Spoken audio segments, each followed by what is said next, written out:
नमस्कार दोस्तों, हमारे चैनल जीके पॉइंट में आपका स्वागत है। दोस्तों, मॉडर्न हिस्ट्री से 19वीं और 20वीं सदी के प्रमुख सामाजिक एवं धार्मिक आंदोलनों का पहला पार्ट हम आपके लिए अपलोड कर चुके हैं, जिसे आप हमारी प्लेलिस्ट से जाके देख सकते हैं। इसका अगला पार्ट लेके हम आपके बीच आज फिर से उपस्थित हैं।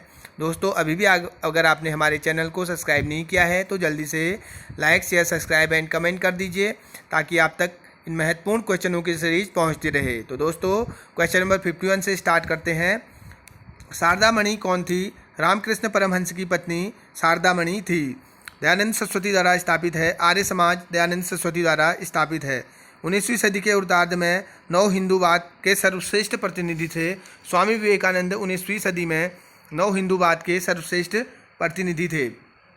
तूफात उल मोहवदीन के रचनाकार हैं। राजा राम मोहन राय तूफात उल मोहवदीन के रचनाकार हैं। राधा स्वामी सत्संग के संस्थापक कौन थे? शिवदयाल साहब राधा स्वामी सत्संग के संस्थापक थे। फारसी साप्ताहिक मिरात उल अखबार को प्रकाशित करते थे राजा राम मोहन राय।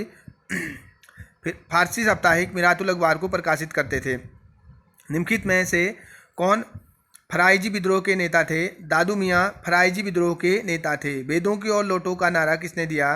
दयानंद सरस्वती ने वेदों की ओर लौटो का नारा दिया था। निम्न में से किस व्यक्ति ने सर्वप्रथम स्वराज शब्द का प्रयोग किया और हिंदी को राष्ट्रभाषा माना था? स्वामी दयानंद सरस्वती ने स्वराज शब्द का प्रयोग किया और हिंदी को राष्ट्रभाषा माना था। हमारे धर्म रसोई घर में है, हमारे भगवान खाना बनाने के बर्तनों में हैं। आज हिंदू धर्म मत छो बात बन गया है। यह किसने कहा था? स्वामी विवेकानंद ने यह उक्ति दी थी। किसने जनता को 4 सूत्री संदेश स्वधर्म, स्वराज्य, स्वदेशी, स्वभाषा दिया था? आर्य समाज ने 4 सूत्री संदेश स्वधर्म, स्वराज्य, स्वदेशी और स्वभाषा दिया था। निम्नलिखित में से किस समाज सुधारक ने 1826 ईस्वी के जूरी बिल ऑफ 1826 का घोर विद्रोह किया था? राजा राम मोहन राय ने 1826 के जूरी विद्रोह का घोर विद्रोह किया था। शारदा अधिनियम 1829 के अंतर्गत लड़कियों एवं लड़कों के विवाह की न्यूनतम आयु क्रमशः कितनी निर्धारित की गई थी? लड़कियों की 14 वर्ष और लड़कों की 18 वर्ष निर्धारित की गई थी। भारतीय स्वतंत्रता आंदोलन के दौरान राष्ट्रीय सामाजिक सम्मेलन का गठन किया गया था। इसके गठन के लिए उत्तरदायी कारण थे। भारतीय राष्ट्रीय कांग्रेस अपने कार्यक्रम में सामाजिक उदाहरणों को नहीं रखना चाहती थी, इसलिए नेशनल सोशल कॉन्फ्रेंस का गठन किया गया था। युवा बंगाल आंदोलन के नेता कौन थे? Henry Vivian Derozio young Bengal movement के नेता थे। किसी समय महात्मा गांधी के सहयोगी रह चुके पर उनसे अलग होकर एक आमूल परिवर्तनवादी आंदोलन जिसका नाम आत्मसम्मान आंदोलन था, चलाने वाले नेता थे ई.बी. रामास्वामी नायकर। ये नेता थे जिन्होंने आत्मसम्मान आंदोलन चलाया था। 1873 ईस्वी में सत्यशोधक समाज की स्थापना की थी। ज्योतिबा फूले ने सत्यशोधक समाज की स्थापना की थी। स्वामी विवेकानंद किस स्थान पर हुए धार्मिक सम्मेलन से प्रसिद्ध हुए थे? शिकागो में हुए प्रमुख धार्मिक आंदोलन से स्वामी विवेकानंद प्रसिद्ध हुए थे। किसे आधुनिक भारत का जनक कहते हैं? राजा राम मोहन राय को आधुनिक भारत का जनक कहा जाता है। कन्याकुमारी का रॉक मेमोरियल निम्नलिखित में से किससे संबंधित है? स्वामी विवेकानंद से संबंधित है कन्याकुमारी का रॉक मेमोरियल। राजा राम मोहन राय द्वारा ब्रह्म समाज की स्थापना की गई थी। 1828 ईस्वी में राजा राम मोहन राय द्वारा ब्रह्म समाज की स्थापना की गई थी। कूका आंदोलन को संगठित किया था। गुरु राम सिंह ने कूका आंदोलन को संगठित किया था। देव समाज का संस्थापक निम्न में से कौन था? शिव नारायण अग्निहोत्री देव समाज का संस्थापक थे। ताजीब उल अखलाक के रचनाकार हैं सैयद अहमद खां। ताजीब उल अखलाक के रचनाकार हैं। निम्नलिखित में से कौन सा सुमेलित नहीं है? राजा राम मोहन राय आदि ब्रह्म समाज ये सुमेलित नहीं है। निम्न में से किसने कहा था अच्छा शासन स्वशासन का स्थानापन्न नहीं है? स्वामी दयानंद सरस्वती ने कहा था अच्छा शासन स्वशासन का स्थानापन्न नहीं है। निम्न में से किस वर्ग को सर्वप्रथम पश्चिमी सभ्यता ने प्रभावित किया था? शिक्षित हिंदू मध्य वर्ग को सर्वप्रथम पश्चिमी सभ्यता ने प्रभावित किया था। M.C. सीतलवाड़, B.N. राव तथा अल्लादी कृष्णस्वामी अय्यर प्रख्यात सदस्य थे। मद्रास लेबर यूनियन के सदस्य थे M.C. सीतलवाड़, B.N. राव और अल्लादी कृष्णस्वामी अय्यर। अल हिलाल व अल बलग जर्नल के संपादक थे।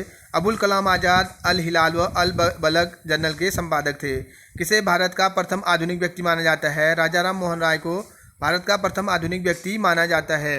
वर्ष 1829 ईस्वी में सती प्रथा का उन्मूलन किसके द्वारा किया गया था?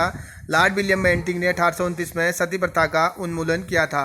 भारत में अंग्रेजी शिक्षा किसके द्वारा लागू की गई थी?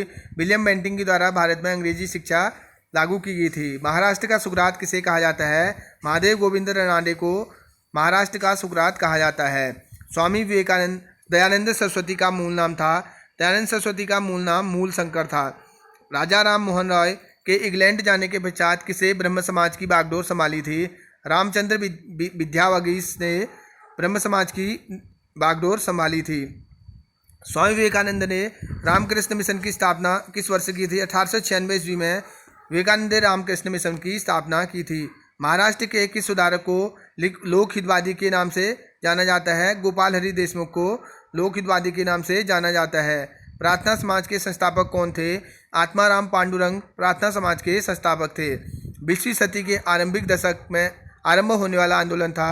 अरहार 20वीं सदी के आरंभिक दशक में आरंभ होने वाला आंदोलन था।